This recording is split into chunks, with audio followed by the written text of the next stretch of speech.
लोके च सुरेन्द्रे च कौशिके पाद संस्पृशि निर्विशेष मनस्काय श्री वीरस्वामिने नमः।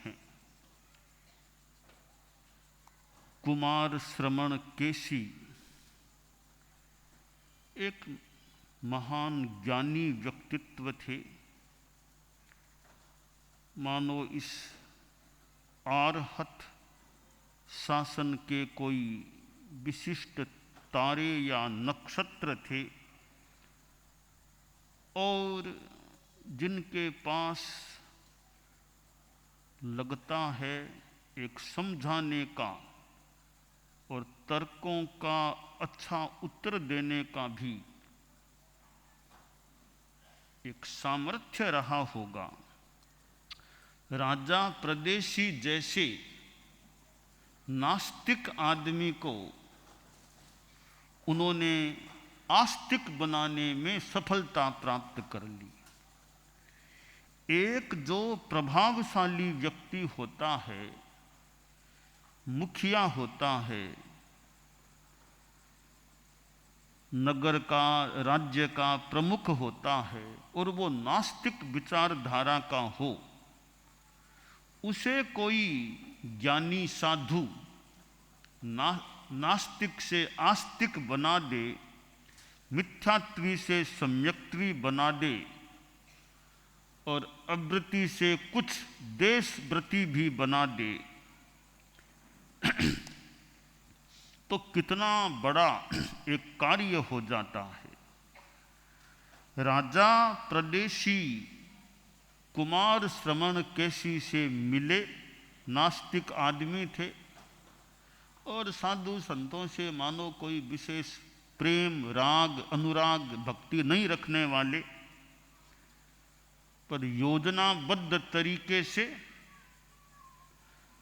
राजा प्रदेशी को कुमार श्रमण केशी के पास लाया गया और बताया गया कि ये साधु जी तो आत्मा और शरीर को अलग अलग मानते हैं। राजा तो अलग अलग मानता नहीं था कि ये बाबा जी तो आत्मा और शरीर को अलग अलग मानने वाले हैं। तो ऐसे बाबा जी से चर्चा करें, आत्मा और शरीर अलग अलग कैसे हो सकती है। उद्यान का परिसर था। मृगवन उद्यान में कुमार श्रमण केशी विराजमान थे। राजा को वहां तरीके से लाया गया, चर्चा चली और चर्चा का मुख्य विषय था कि आत्मा और शरीर एक हैं या अलग अलग है। राजा प्रदेशी का मत था कि आत्मा और शरीर एक है, तज्जीव तत्शरीरवाद है। इधर कुमार श्रमण केशी जो धर्म के आचार्य, धर्म के व्यक्तित्व, उनका मानना कि आत्मा अलग है, शरीर अलग है। तो राजा ने अपनी बात रखी कि अच्छा महाराज जी, आप कहते हो कि आत्मा अलग है, परलोक में जाती है, तो एक बात बताओ, मेरे दादाजी थे ना, वो मेरी तरह ही नास्तिक आदमी थे, वो तो पाप और करने वाले, तो आपके सिद्धांत से तो मेरे दादाजी नरक में गए। कहाँ?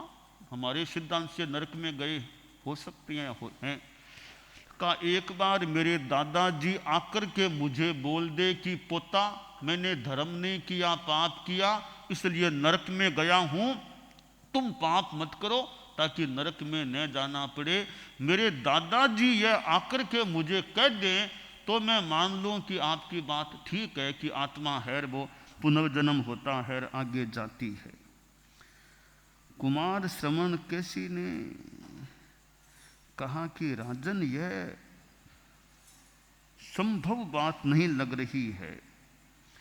थोड़ा एक उदाहरण देकर के समझाया। मैं उस उदाहरण को नहीं भी बताऊं, इतना सा कुमार श्रमण केशी बोले, वहाँ जो परमाधार्मिक देव हैं, वे उस नरक में गए हुए नैरई को वहां से आने नहीं देते। कौन आने?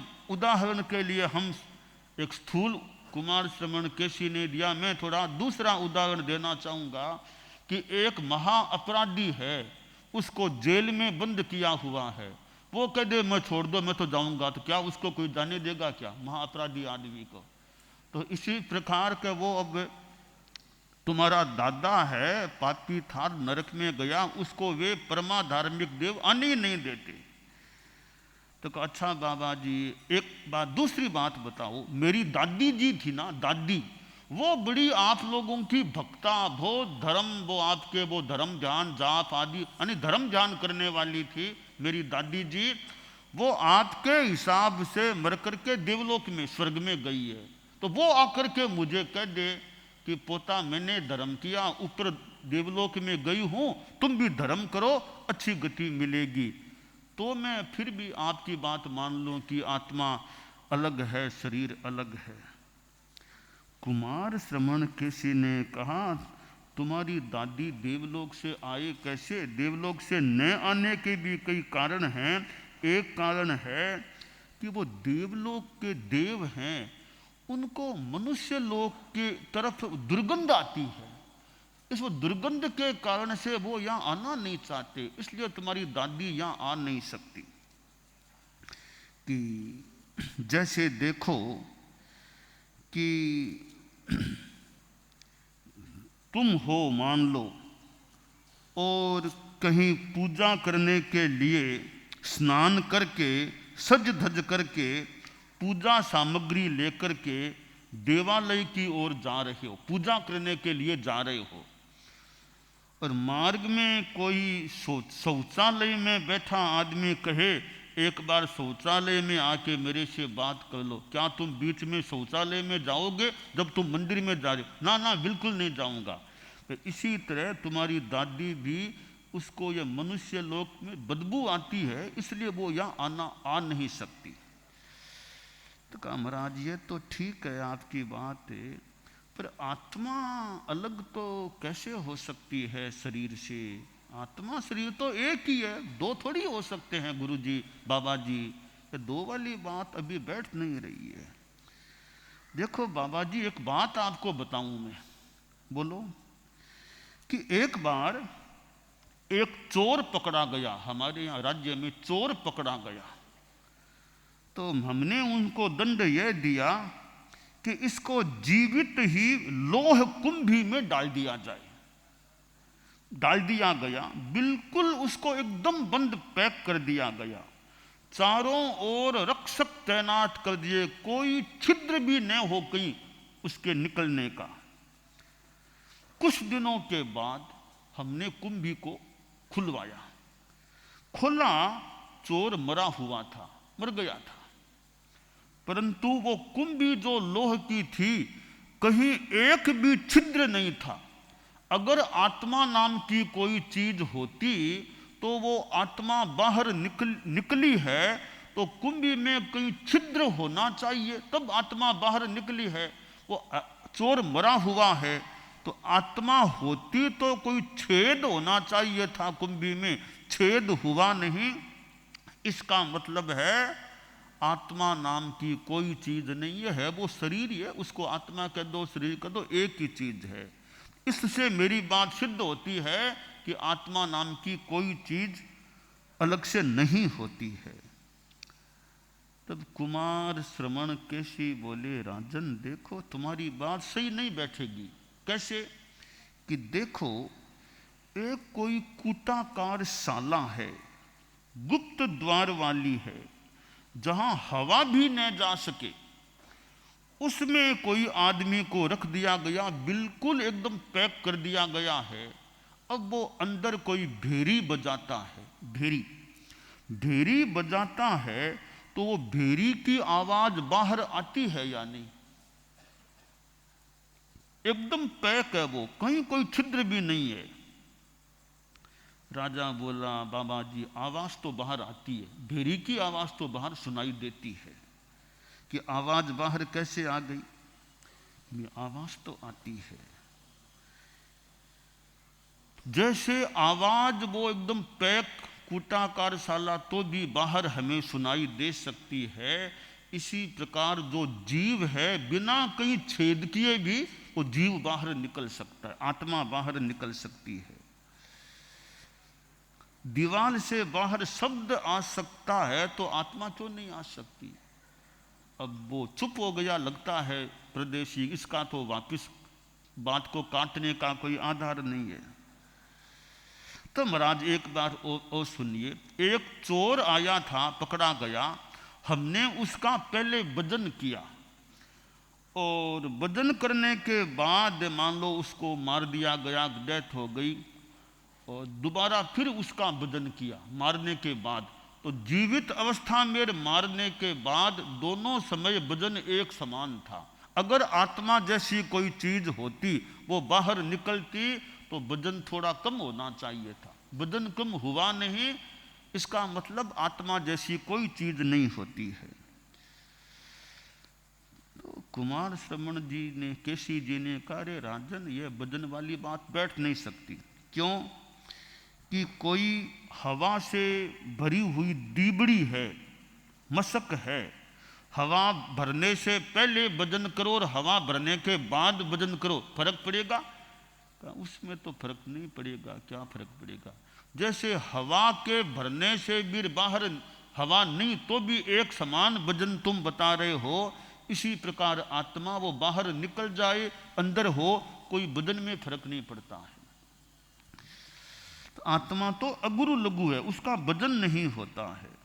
तो गुरु जी एक बात और सुनो, चोर की बात है। एक चोर और हमारे यहाँ पकड़ा गया था, तो मैंने कहा भी इस चोर के तुम टुकड़े टुकड़े करो। हमारे जो लोग थे इस काम के, उस चोर के शरीर के कितने टुकड़े टुकड़े टुकड़े टुकड़े कर दिए, टुकड़े टुकड़े किए, आत्मा जैसी कोई चीज हमको नहीं मिली, कोई चीज नहीं मिली आत्मा। अगर आत्मा होती तो कहीं तो आत्मा मिलती ना, शरीर के टुकड़े टुकड़े किए, इसका मतलब आत्मा होती नहीं है। कुमार श्रवण बोले, राजन देखिए, एक अरणी की लकड़ी है, अरणी की लकड़ी, अरणी के काठ की जो लकड़ी है उसके टुकड़े टुकड़े करो, क्या उसमें आग मिलेगी? आग तो नहीं मिलेगी टुकड़े करने पर। तो उसका संघर्षण करो, सर और अरणी कोष्ठ का घर्षण करो तो आग पैदा हो जाती है। तो ऐसे टुकड़े करने से आग नहीं मिलती, पर प्रक्रिया से आग प्रज्वलित हो जाती है। इसी तरह शरीर के टुकड़े टुकड़े करने से आत्मा दिखाई नहीं देती। तो आत्मा अमूर्त है, अगुरु लघु है, वो आंखों से दृश्य नहीं है, और आत्मा काटने से कटती भी नहीं है।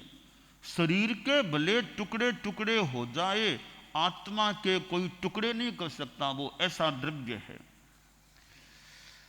तो बोला बाबा जी अब आप एक काम करो, एक आसान सी बात बताऊं आपको, वो आप काम कर दो तो मैं आत्मा को मान लूंगा। बोलो क्या आसान काम कराना चाहते हो मेरे से? कि बाबा जी सीधा सा काम है, मैं आत्मा को मान लूं। आप जो आत्मा आत्मा आप कर रहे हो उसको यूं हाथ में लेकर के मुझको दिखा दो।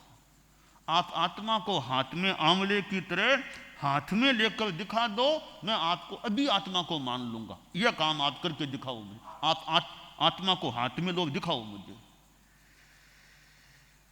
कुमार श्रवण कैसी बोले, रे आत्मा को कोई हाथ में दिखाने का कार्य हो सकता है क्या? कह तो फिर मैं कैसे मान लूं कि आत्मा है?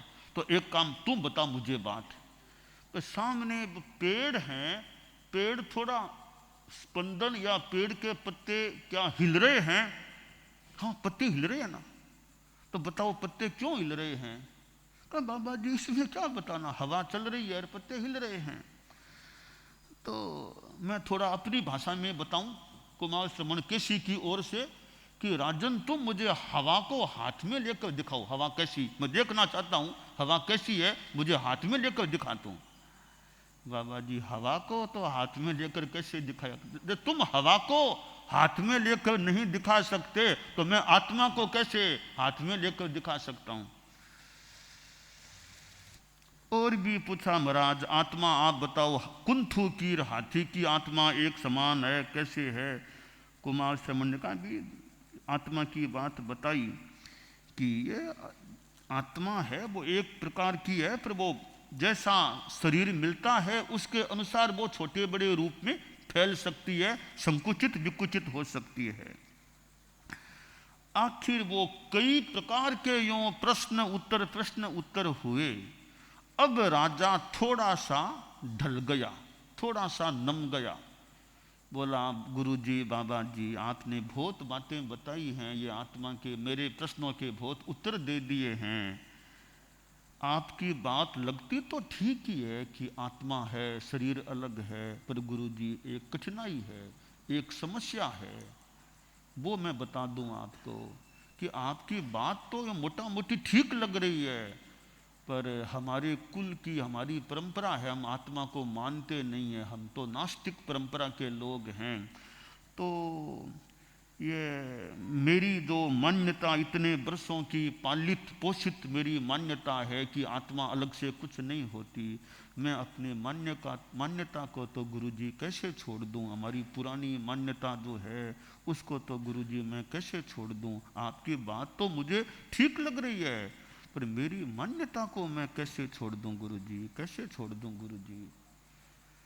अब कुमार श्रवण केशी अब उसको एक बात कह रहे हैं कि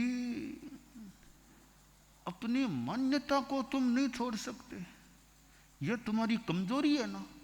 जब तुमको मेरी बात सही लगने लग गई है कि आत्मा तो होनी चाहिए या होती है, मैंने जो तुमको उदाहरण दिए, इतनी बातें दृष्टांत बताए, अब तुम भी यह कह रहे हो कि बात तो आपकी ठीक लग रही है, पर मैं अपनी मान्यता को कैसे छोड़ दूं?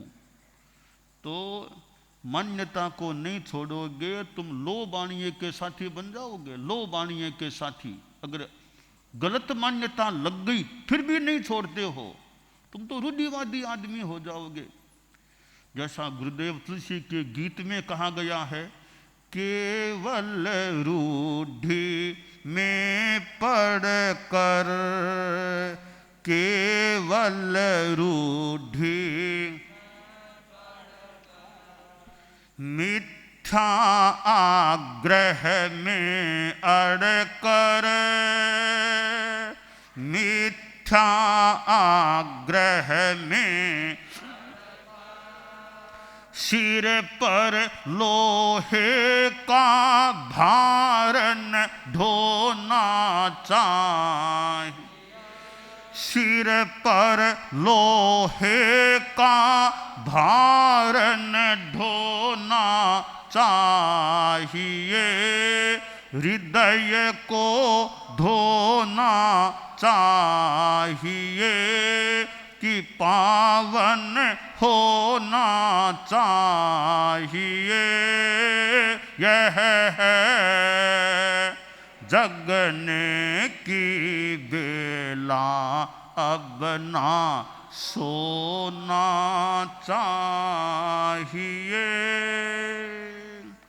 अब कुमार श्रवण केशी एक दृष्टांत से कैसे और राजा को अपनी ओर आकृष्ट कर लेते हैं, यह बात मैं यथासंभवतया कल आपको बताना चाहूँगा। कल बिहार से पहले पुनः थोड़ा मुझे व्याख्यान देना है, उसमें यह बात प्रस्तुत कर सकूँगा कि कैसे कुमार श्रवण केशी ने राजा को बिल्कुल झुका लिया, धार्मिक बना दिया, श्रावक बना दिया, और क्या अंतिम क्या एक शिक्षा राजा को दी थी, वो सारा प्रसंग मैं यथासंभवतया कल बिहार से पूर्व यहाँ प्रस्तुत करना चाहूँगा।